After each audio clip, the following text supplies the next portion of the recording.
సంతోషం, వెళ్ళేటప్పుడు సంతోషమే, వచ్చేటప్పుడు సంతోషమే.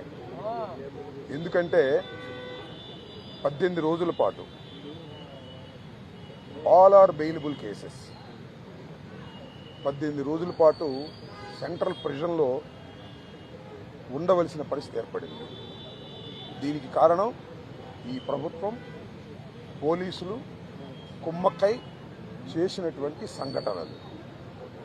నేను చాలా వివరంగా గుంటూరు వెళ్ళిన తర్వాత మళ్ళా మాట్లాడతాను. నేను అందరికీ ఈ సందర్భంగా నా ధన్యవాదాలు తెలియజేస్తున్నాను. నాకు ఎవరైతే సపోర్ట్ చేశారో ఈ సంఘటనలో, ఎవరైతే మద్దతు పలికారో వారందరికీ నా హృదయపూర్వక ధన్యవాదాలు. అలాగే కొంతమంది మద్దతు పలకలేదు, వారికి కూడా నా ధన్యవాదాలు. వారు ఏమన్నారంటే పెద్ద మాట అన్నారు, దానికి కూడా నేను గుంటూరు వెళ్ళిన సమాధానం చెప్తా. అదేమన్నారంటే అసహ్యంగా మాట్లాడితే దాడులు చేయరా అని. అసహ్యంగా మాట్లాడితే దాడులు చేయదలుచుకుంటే ఎంతమంది మీద చేయాలి? అసహ్యంగా మాట్లాడే వాళ్ళ మీద. అది ఒక అంశం. వాళ్ళకు కూడా నేను రేపు నా సమాధానాన్ని తప్పనిసరిగా చెప్తా. 18 రోజులు నన్ను జైల్లో పెడితే నేను భయపడతాననుకున్నారేమో. భయపడే ప్రశ్న ఈ అంబటి రాంబాబుకు ఉద్భవించదని మనవి చేస్తున్నా. ఎందుకంటే ఈ చంద్రబాబు నాయుడు గారి ప్రభుత్వం వచ్చినప్పుడే జైల్లో ఉండటానికి సిద్ధపడ్డానని కూడా ఈ సందర్భంగా మనవి చేస్తున్నా. నన్ను హింసించాలని, నన్ను జైల్లో పెట్టాలని చంద్రబాబు, లోకేష్ ఎప్పటి నుంచో ప్రయత్నం చేస్తున్నారు. ఎక్కడో దొరికాను, లోపల పెట్టారు. చూద్దాం, టైం విల్ కమ్ అగైన్. పరిస్థితులు మళ్ళా మారతాయి. ఈ పాపానికి వారు పరిష్కారం చేయక తప్పదని కూడా ఈ సందర్భంగా నేను మనవి చేస్తున్నాను. రాజమండ్రి సెంట్రల్ ప్రిజన్ నాకు పట్టుదలను పెంచే ఒక శిక్షణా కేంద్రం అని కూడా ఈ సందర్భంగా నేను మనవి చేస్తున్నాను. మరింత పట్టుదలగా, మరింత కసిగా ఎన్ని కేసులు పెట్టినా, ఎన్ని రోజులు జైల్లో ఉన్నా ఒక్క అడుగు కూడా వెనక్కు వెయ్యను. జగన్మోహన్ రెడ్డి గారి నాయకత్వంలో ఈ కూటమి ప్రభుత్వాన్ని ప్రజాస్వామ్యబద్ధంగా కూల్చేంత వరకు ఈ పోరాటం ఆగదు. ఎన్నిసార్లు జైల్లో పెట్టినా వెనక్కు వెళ్లే ప్రశ్న లేదు. అన్యాయంగా, అక్రమంగా జైల్లో పెట్టారు.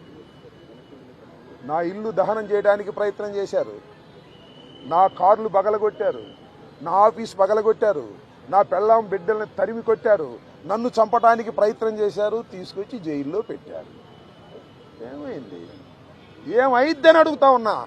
చంద్రబాబు నాయుడిని అడుగుతా ఉన్నా, లోకేష్ని అడుగుతా ఉన్నా. ఏమైద్ది? ఏమీ కాదు. మళ్ళా కాలం గిరున తిరిగి వస్తుంది.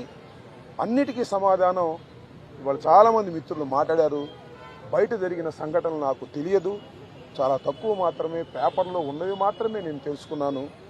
జైలు జీవితాన్ని నేను అనుకోకండి, ఎంజాయ్ చేశాను. ఎంత కఠినంగా ఉన్నా ఎంజాయ్ చేశాను. ఎందుకంటే ఒక రాజకీయ స్ఫూర్తితో రాజకీయాల్లోకి వచ్చినటువంటి వ్యక్తిని నేను, పట్టుదలగా ముందుకు సాగే వ్యక్తిని జైల్లో పెడితే భయపడిపోయే వ్యక్తిని అంతకంటే కాదు, మరింత ధైర్యంగా పోరాట పటిమతో ముందుకు వెళ్ళేటటువంటి వ్యక్తిని కూడా మనవి చేస్తున్నా. ఎప్పుడు ఎక్కడా తప్పు చేయలేదు. పొరపాటు మాట్లాడితే వెంటనే పశ్చాత్తాపడ్డా. పశ్చాత్తాపానికి మించిన ప్రాయచిత్తం లేదంటారే, మరి ఏమిటి? ఎంతమంది పశ్చాత్తాపడ్డారు? నేను తప్ప ఎవరైనా పశ్చాత్తాపడ్డారా అని అడుగుతా ఉన్నా. సరే, ఏది ఏమైనా టైం విల్ డిసైడ్. ఒకటి మాత్రం నేను చెప్పదలుచుకున్నాను, నాకు ఈ సందర్భంగా సపోర్ట్ చేసినటువంటి వారందరికీ కూడా పేరు పేరున నా హృదయపూర్వక నమస్కారాలు, ధన్యవాదాలు. నా పార్టీ కానివారు కూడా నన్ను సపోర్ట్ చేశారు. దాడులు చేయటం తప్పన్నారు, దాడులు అన్యాయం అన్నారు. ఒకవేళ తప్పు మాట్లాడితే కేసు పెట్టి లోపల పెట్టాలి కదా, ఇంటి మీద దాడి ఏంటి అన్నారు. దాడి చేసిన వాళ్ళకు బెయిల్ వచ్చింది. దాడి చేయించుకున్న నాకు 18 రోజుల తర్వాత బెయిల్ వచ్చింది. ఏం చేయగలిగారు? ఏం చేస్తారు? దేనికైనా సిద్ధపడి రాజకీయాల్లో జగన్మోహన్ రెడ్డి వెంట నడుస్తున్నటువంటి వ్యక్తులం. ఆ రోజు రాజశేఖర రెడ్డి వెంట నడిచాం, ఇవాళ జగన్మోహన్ రెడ్డి గారి వెంట నడుస్తాం, తుదకంటూ నడుస్తాం. బొందిలో ప్రాణం ఉన్నంత వరకు జగన్ వెంట నడుస్తాం. ఏ విషయాన్నైనా, ఎన్ని కుట్రలనైనా, ఎన్ని కుతంత్రాలనైనా ఎదుర్కోవడానికి సిద్ధంగా ఉన్నామని కూడా ఈ సందర్భంగా మనవి చేస్తున్నాను. అందరికీ నా హృదయపూర్వకమైన ధన్యవాదాలు ఈ సందర్భంగా తెలియజేసుకుంటున్నాను. మళ్ళా రేపు వివరంగా గుంటూరులో ప్రతి విషయం గురించి కూడా నేను మాట్లాడతాను. ఇంకేమైనా అడిగితే అడగండి.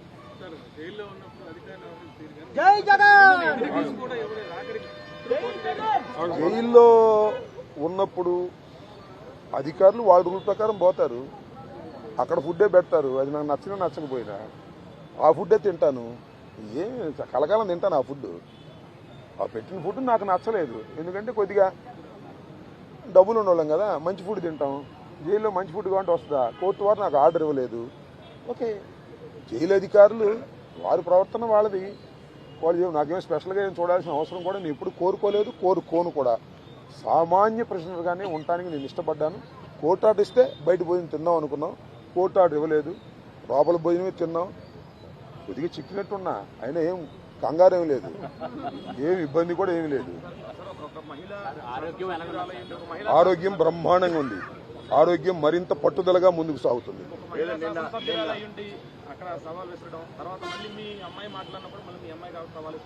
సరే, ఇప్పుడు వాళ్ళ గురించి వాళ్ళని ఉపయోగం ఉంది. చంద్రబాబు మానిటర్ చేశాడు, లోకేష్ మానిటర్ చేశాడు దాడిని. కరెక్ట్గా చెప్తున్నా నేను, చంద్రబాబు లోకేష్ మానిటర్ చేశారు దాడిని. 7 గంటల సేపు నా ఇంటి దగ్గర దాడి జరిగింది. 7 అవర్స్ పోలీసులు ఉన్నారు అక్కడ. ఇంతకన్నా ప్రజాస్వామ్యంలో ఏం కావాలి చెప్పండి, నాకు అర్థం కాల. 5 గంటలకు వచ్చి 12 గంటలకు వెళ్ళారు. తెలుగుదేశం కార్యకర్తలనండి, దుండగులనండి, దుర్మార్గులనండి, గంజాయి బ్యాచ్ అనండి, పోలీసులు అందరూ అక్కడే ఉన్నారు.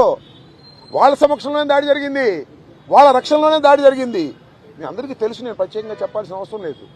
బట్ నేను 11వ తారీఖున రాత్రి 10:20 నేను అరెస్ట్ అయిన దగ్గర నుంచి ఇప్పుడు వరకు ఏం జరిగిందో బయట ప్రపంచంలో నాకు లిటిల్ నాలెడ్జ్ ఉంది. అంటే పేపర్ నాలెడ్జే తప్ప నాకు ఎవరు ఏమీ నాలెడ్జ్ ఇవ్వలేదు.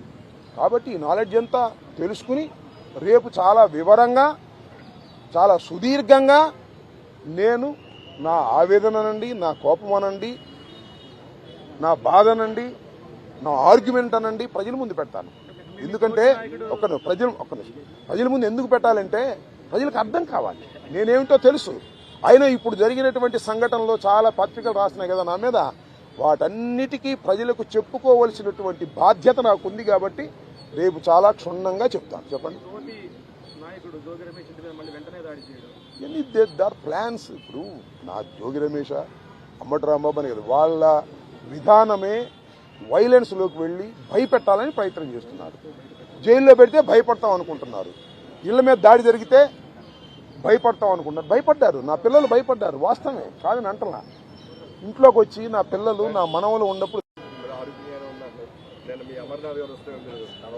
ఆయనకి అట్లా కనపడ్డానేమో.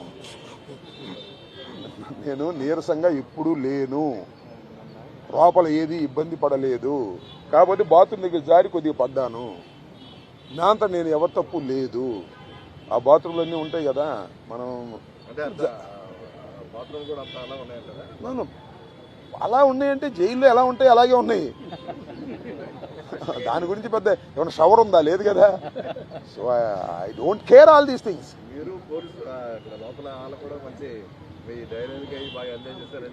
I don't know that. ఇప్పుడు నేనైతే ఒకటి, ధైర్యాన్ని వీడలేదు, వీడను, ప్రాణాలకు తెగించే ఉన్నాము. ఎందుకంటే పోలీసులను అడ్డం పెట్టుకుని మనుషులను చంపే అలవాటు చంద్రబాబుకి, లోకేష్కి ఉంది. కాబట్టి వీఆర్ రెడీ ఫర్ దాట్. దాని గురించి ఏం కంగారు పడాల్సిన అవసరం లేదు, భయపడాల్సిన అవసరం లేదు. జైల్లో పెడితే భయపడిపోతాం అనుకునే పిచ్చి వాళ్ళు జైల్లో పెడితే మరింత ధైర్యంగా పోరాడతామనే విషయాన్ని తెలుసుకోవాలి అనేది నా భావన.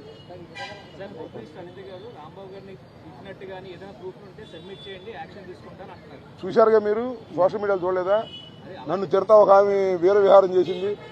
వాళ్ళు కళ్ళుండి గుడ్డి వాళ్ళు పక్షపాతంగా వ్యవహరిస్తున్నారు. హోంమంత్రి చేతిలో ఉంది గడ్డి గుడ్డి మైక్ తప్ప. ఆమె మైక్ హోంమంత్రి, అంతా లోకేష్ చంద్రబాబే కదా మానిటర్ చేసేది. ఆమెం చేస్తుంది పాపం, అనిత ఏం చేస్తుంది? I know that. లోపల ఏం జరుగుతుందో మీకు తెలుసు, నాకు తెలుసు. మీరు చెప్పరు, నేను చెప్తున్నా. ఆమె చేతులు ఏముంది? ఒక కానిస్టేబుల్ అని చెప్తే వింటాడా? ఇటువరకు మీ పెద్దాపురం ఎమ్మెల్యే కూడా అంతే, కానిస్టేబుల్ కూడా ట్రాన్స్ఫర్ చేయలేకపోయాడు. హోం మంత్రులు అంటే మాకు తెలియదా? వీళ్ళ రాష్ట్రంలో హోం మంత్రులు ఎట్లా ఉంటారు చంద్రబాబు దగ్గర? అంతా లోకేషే కదా మానిటర్ చేసేది. నా దాడిని లోకేష్ చంద్రబాబు మానిటర్ చేశారు 8 గంటలు ఫోనుల్లో. Is a fact. తెలుసుకోండి మీరు కావాలిస్తే. వాస్తవాలు అనేది ఆ నోట ఈ నోట అందరికీ తెలుస్తాయి, మీకు కూడా తెలుస్తాయి, మీరు చెప్పలేరు అంతే. మేము చెప్తాం, మేము చెబితే ఇది పార్షియల్గా చెప్పాం అనుకుంటారేమో. వాస్తవాలు మాత్రమే చెప్తున్నా. ఇవాళ రేపు కూర్చుకొని మొత్తం ఎప్పుడు నేను వాస్తవానికి అతి సమీపంలోనే మాట్లాడతా, దూరంగా మాట్లాడను. తప్పు చేస్తే క్షమాపణ కొడతా, అది నా తత్వం. Okay, thank you. ఏంది ఇది సెల్ఫ్ సెల్ఫ్ సెల్ఫ్ జరిగింది. నేను హలో దాన్ని నేను కొద్ది చేయాల్సిన అవసరం లేదు. Okay, thank you very much. Thank you. మళ్ళా కేసు పెడితేనే ఉండి, మళ్ళా కేసు పెడితేనే ఉండి. అలా